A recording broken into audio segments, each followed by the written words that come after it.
오늘은 다음 주도 할까 지금 생각하고 있는데 좀 창조에 대해서 좀 얘기를 했으면 좋겠습니다. 물리적 세계에 대한 창조는 여러분들이 어느 정도는 아시기 때문에 오늘은 그 영적 세계의 창조, 이 학자들도 이런 걸 얘기를 하기 때문에 영적 세계에 대해서 좀 얘기를 하도록 하겠습니다.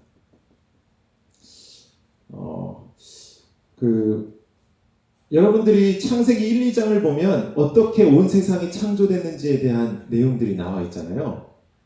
그거를 이제 학자들이 이제 그림으로 그려보면 세상이 그 당시 사람들은 이 세상이 이런 반구 형태로 구성됐다고 그렇게 이해했다고 우리는 그렇게 봅니다. 그래서 밑에는 바다가 있고요. 그리고 여기 땅이 있고, 그리고 위에는 이제 하늘인데 이 하늘에도 이제 물이 있는 거죠. 하늘의 물과 땅의 물을 나누셨고, 그리고 묻이 드러나라 하셨고, 그러니까 이런 형태의 고대 세계관에서는 세상이 이렇게 구성됐다고 그렇게 봤다는 거예요. 그래서 여러분 그 노아의 홍수를 보면 홍수가 어떻게 시작됐는지 얘기하냐면 하늘에 구멍이 뚫렸고 또 땅에도 구멍이 뚫렸다고 나옵니다. 그래서 하늘에서 물이 떨어지고 땅에서 물이 올라와서 이제 이 세상을 가득 물로 잠근 것이죠. 그러니까 그 시대의 세계관은 이렇게 반구 형태의 어떤 세상의 구조를 얘기하고 있다라고 우리가 간략하게 이해하면 되겠고요. 그리고 이게 이제 성경에 나오는 물리적 세계라면 성경을 잘 읽어보면 일단 우리가 볼 수 있는 하늘색으로 된 이 하늘도 있지만 이 위에 또 다른 둘째 하늘이 있다고 얘기를 합니다. 둘째 하늘. 둘째 하늘이 뭘까요? 그렇죠. 우주예요. 우주. 우주죠. 우주. 그래서 이게 이제 첫째 하늘, 우리가 볼 수 있는 지구의 하늘이 첫째 하늘이고 우주가 둘째 하늘이다. 자, 그리고 성경을 보면 이 둘째 하늘까지만 얘기하는 게 아니라 또 다른 하늘을 주장하는데 그 하늘이 바로 셋째 하늘입니다. 그리고 이게 바로 영적 세계입니다. 그래서 바울이 환상 중에 3층 천, 셋째 하늘에 올라갔다고 하죠.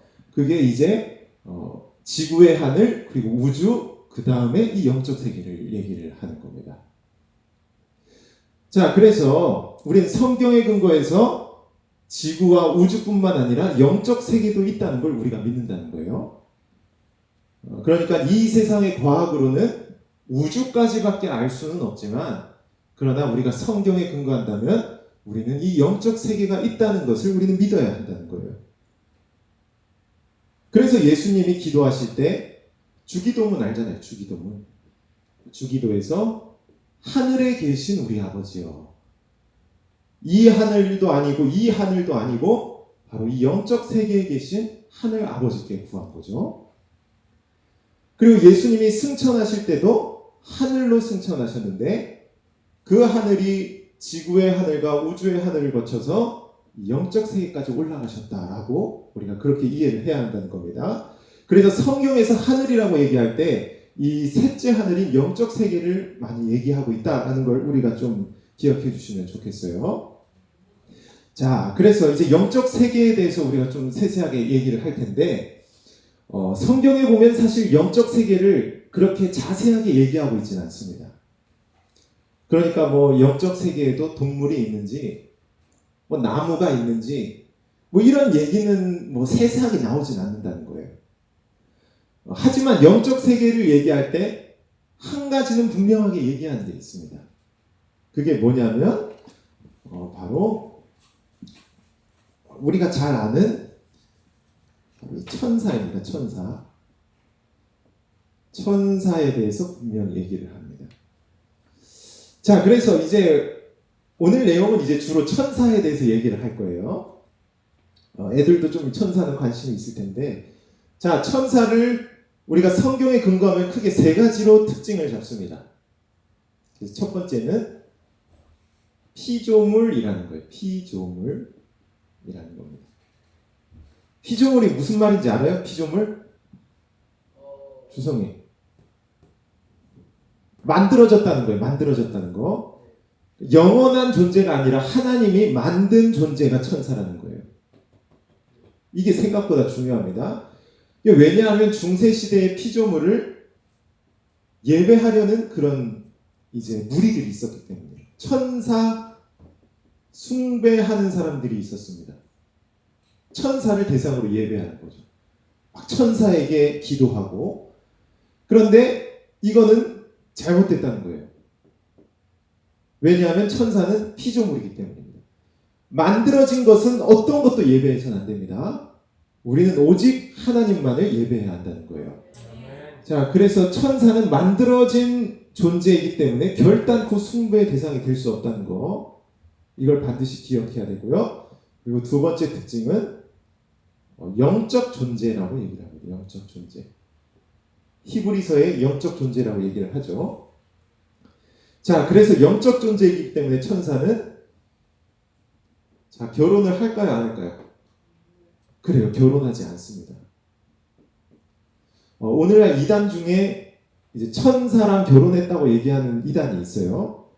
근데 여러분들 그런 거에 절대 넘어가서는 안 됩니다. 천사는 뭐 이 땅에 와서 뭐 사람이랑 결혼하고 아기도 낳고 절대 그러지 않습니다.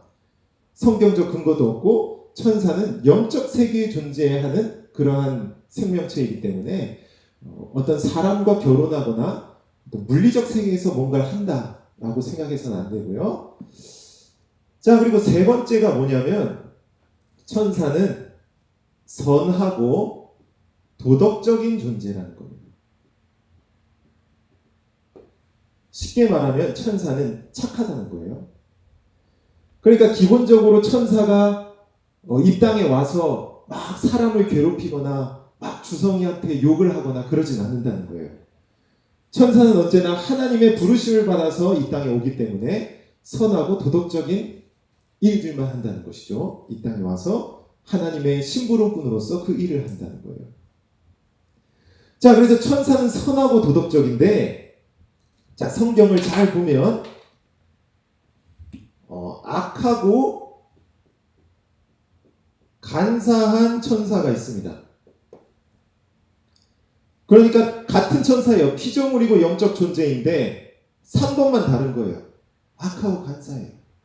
이게 뭘까요, 주찬이? 그래요, 사탄이에요, 사탄.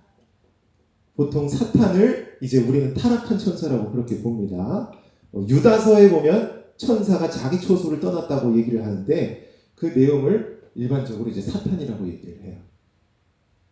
여러분, 자, 그래서 자, 천사는 선한 천사도 있고 악한 천사도 있다는 겁니다. 그러니까 천사가 다 착했으면은 우리는 천사를 그냥 그대로 믿으면 돼요. 그런데 문제는 이 사탄이 있기 때문에 우리가 천사에 대해서 얘기를 할 때는 상당히 조심해야 한다는 겁니다. 여러분, 사탄의 특징은 거짓입니다. 거짓과 속임입니다. 속임. 에덴 동산에서 아담과 하와를 속였잖아요. 여러분, 우리가 흔히 이제 간혹 그런 분들이 있습니다. 귀신을 만났다. 귀신은 이제 사탄의 뭐 종이라고 얘기를 하는데요. 귀신을 만났다. 자, 그래서 귀신과 내가 대화해서 뭔가 내가 메시지를 얻었어. 중요한 교훈을 얻었어. 진리를 얻었어. 여러분, 진리를 얻을 수 있을까요? 귀신한테? 절대로 귀신은 우리에게 진리를 주지 않습니다. 귀신은 우리를 계속 속이고 거짓으로 우리를 잘못된 길로 인도하는 대상이 바로 사탄과 귀신입니다. 그래서 뭔가 사탄과 귀신을 만나서 뭔가 하나님의 깊으신 뜻을 안다던가 뭐 영적 세계에 대해서 뭔가를 배운다던가 이런 시도를 하는 건 대단히 위험하다는 거예요. 그것은 반드시 잘못된 길로 우리를 빠뜨릴 수 있다는 겁니다. 그래서 우리가 이런 것들을 좀 기억할 필요가 있고요. 그리고 무엇보다 여러분, 성경 구절에 보면요, 고린도후서 11장 15절일 거예요. 고린도후서 11장 15절에 보면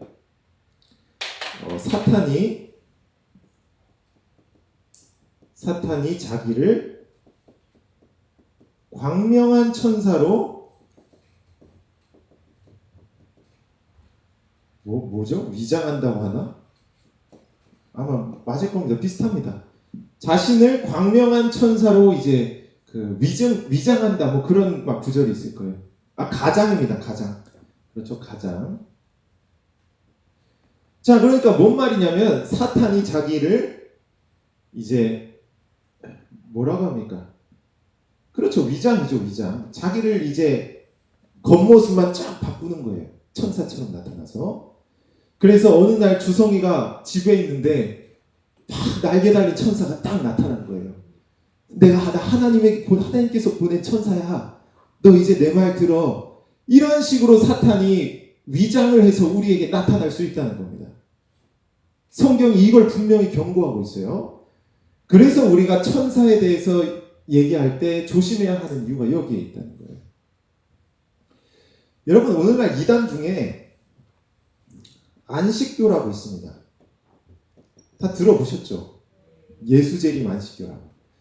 근데 이 안식교를 세운 사람이 누구냐면 앨런 G. 화이트라는 여사예요. 뭐 우리나라로 치면 뭐 권사님인데 이제 이분이 처음에 어떻게 시작이 됐냐면 천사를 만났어요.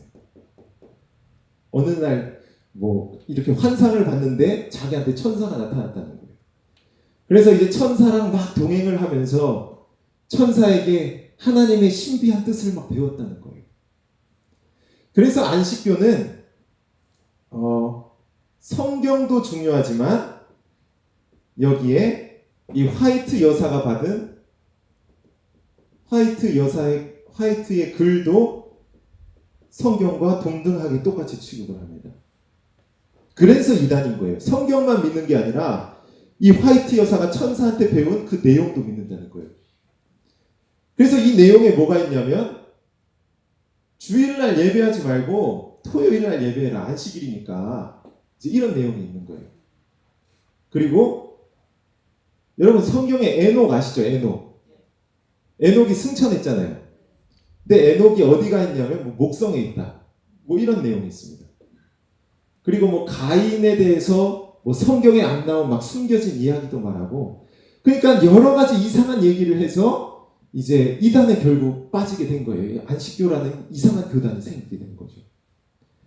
그래서 화이트 여사는 분명 천사를 만났다고 했는데 보니까 이 천사한테 배운 내용이 다 이상하다는 거예요.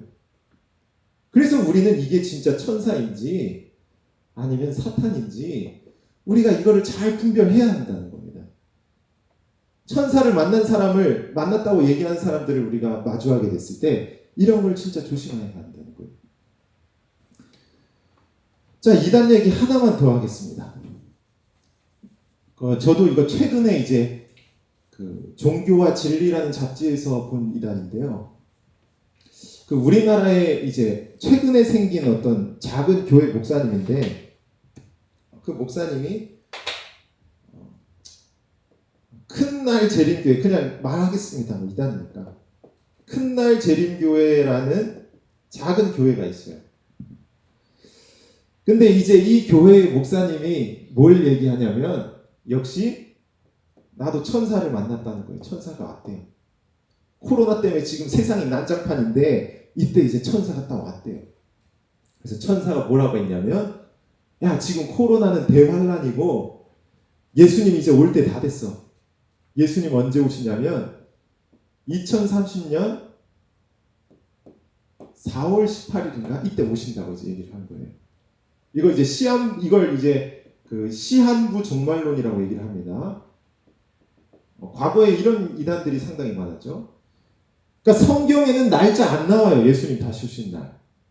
그런데 이제 이 사람은 천사한테 만나서 이걸 배웠다는 거죠. 그래서 이분이 이거를 이제 어떻게 얘기를 하냐면 천사가 태극기로 해석을 해줬다는 거예요. 태극기로. 그래서 태극기가 이렇게 있으면 여기가 짝대기 3개인가요? 맞을 거예요. 이제 이렇게 있으면 이 가운데 원이 2개로 쪼개져 있는데 이제 이거는 각각 1000년이라는 거예요. 1000년. 이것도 1000년. 자, 그래서 2000 그리고 이 짝대기가 3개니까 30년이라는 거예요. 2030년. 자, 그리고 몇 월이냐면 이게 4개가 있으니까 이게 4월. 그리고 18일은 이 짝대기를 다 세면 18개라는 거예요. 그래서 4월 18일이다. 천사가 이렇게 해석해줘서 이제 2030년 4월 18일에 예수님이 다시 오신다. 이제 이런 식으로 얘기를 하는 거죠. 여러분, 근데 이렇게 얘기한 게 우리가 볼 때 너무 말이 안 되는데도 이거 넘어가는 사람들이 있습니다, 실제로. 그러니까 이게 되게 심각하다는 거예요, 이런 이단들이. 그래서 예전에 여러분들도 아실지 모르겠지만 우리나라의 1992년에 다미 선교회에서 뭐 예수님 다시 오신다, 휴거한다, 뭐 그런 얘기 했다가 거짓으로 들통나서도 난리가 났는데, 그러니까 항상 이런 이제 전염병이 창궐하고 사회가 어려워지면 이제 이런 얘기를 하는 사람이 등장하는 거죠. 근데 이런 사람들의 근거가 뭐냐면 천사가 와서 가르쳐줬다. 주로 천사를 이용해서 이런 얘기를 많이 한다는 겁니다. 그래서 천사는 가장한 사탄의 이제 그 척자일 수도 있다는 것, 사탄이 위장해서 나타날 수도 있다는 걸 우리가 생각하고 우리가 이런 가르침에 대해서 상당히 경계를 해야 한다는 겁니다. 여러분, 그래서 그 성경의 역사를 보면요,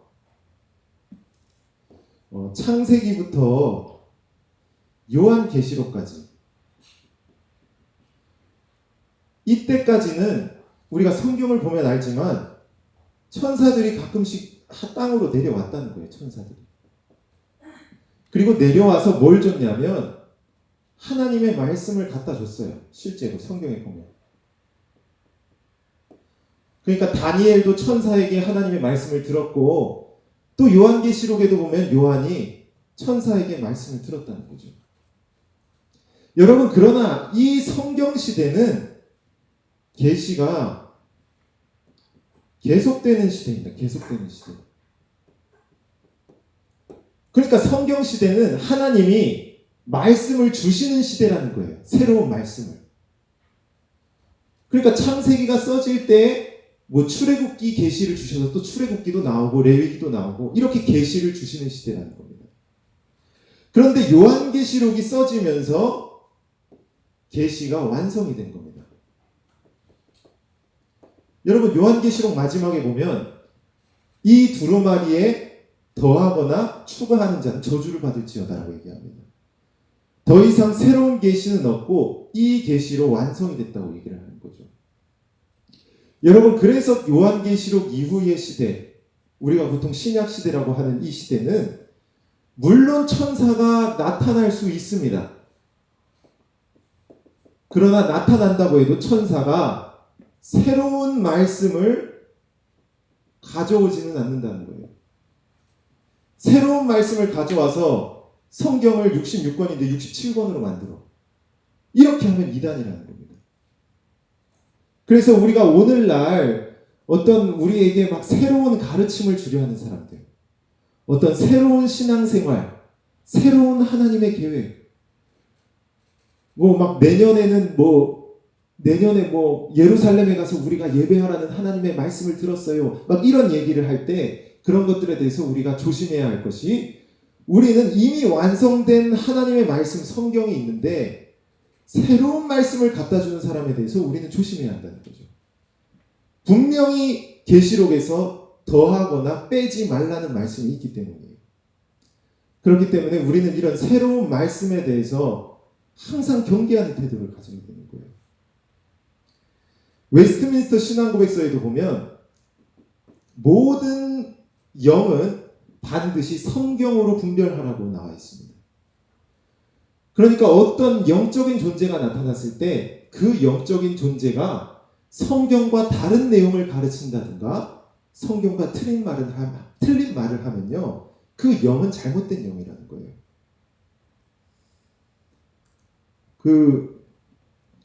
성경 구절 안 썼나네요. 고린도전서 6장